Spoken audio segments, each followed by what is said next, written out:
All right, so today I want to talk about this story out of CNS News. Now it came out a while ago, but I wanted to talk about it because it's an issue that's talked about a lot, mainly on the left, but it's an issue it's not going away, and I want to talk about it. So the title is Youth Acceptance of LGBTs drops from 63% to 45%. Now, I'm not sure. I mean, this is an American thing, but I'm sure Canada's numbers are pretty similar. A new Harris poll commissioned by the pro-LGBT media group GLAAD shows that the percentage of non-gay Americans age 18 to 34 fell from 63% to 45%, and that was just over a 2-year period, 2016 to 2018. In addition, the percentage of non-gay Americans aged 18 to 34 who felt uncomfortable in personal situations involving LGBT persons increased. That my thoughts on the topic and talk a little bit about it because on one end of the spectrum, you have the people that say, "Oh, we gave them gay marriage, and they took we gave them an inch and they took a mile. We should just get rid of all of it." On the other hand, you have the people who still think that it hasn't gone far enough. Personally, I'm somewhat in the middle. I'm more towards the first one, but the reason why stuff like this is happening, I mean, first of all, I want to make it clear I'm perfectly fine with gay marriage. I'm perfectly fine with if you want to transition, but I think doing it as a kid is extremely, it shouldn't be happening.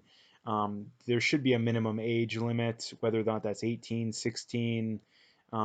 Probably should be around that age. Again, I'm not an expert on the development of this kind of stuff, but doing it as a kid, especially like 4 or 5 years old, is absolutely ludicrous, and I don't think should be happening. I think gay marriage should perfectly legal, but to throw in a caveat, I don't think the government should be involved in marriage in the first place. So that's kind of a non-issue if you ask me, for the simple reason that anyone should just be able to sign a contract, get married, and not have the government have to get involved.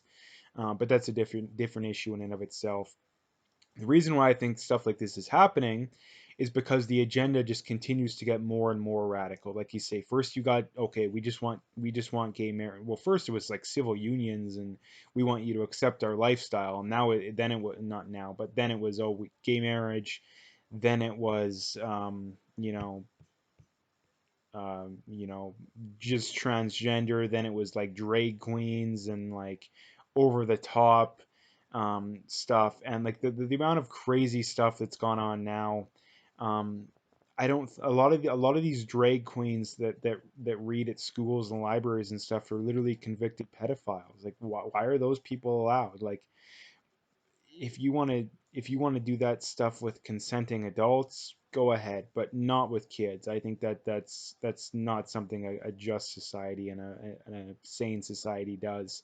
Um, and the reason why the number's dropping, and I mean the left would disagree with it. They just claim it's a bigotry or whatever. Um, but the reason why it's dropping, I think, and I think any sane person would agree with this, is that the craziness and the out thereness is going up, and like I say, you have these pedophile drag queens that are reading to kids. You have these kids who are transgender that are dancing at strip clubs. Just this stuff that's over the top crazy, that if you'd have told someone who was fully on board the gay marriage agenda 10 years ago that this kind of stuff would be going on, they would think you're radical. And those were the more pro, I guess it was just gay, bisexual, and lesbian back then, but those were the kind of people that were considered to be more socially acceptable of it.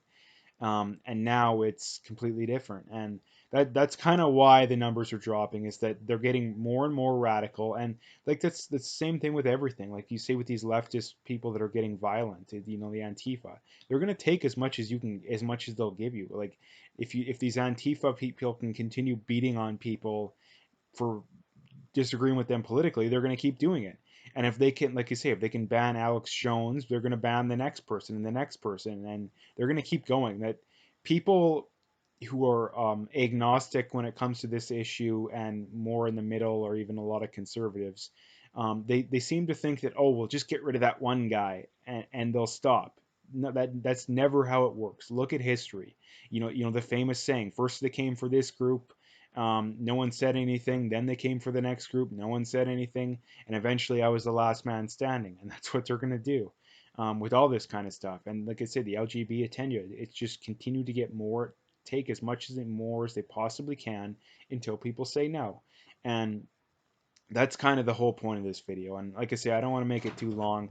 I wanted to make a video on this because I think that the majority of people will be kind of shocked at this kind of stuff. And I think it's good news too that people are rejecting the more radical agenda of the LGBTQ radicalness basically. But anyway, I think it's a good sign. Like I say, not that I think that they should have no rights, just none of this crazy stuff. Um, and yeah, that's basically it. I'm not gonna make the video too much longer at all. I'm gonna leave it there. If you like the video, make sure to hit that like and subscribe. Check out my PayPal linked in the description, and stay tuned for more videos.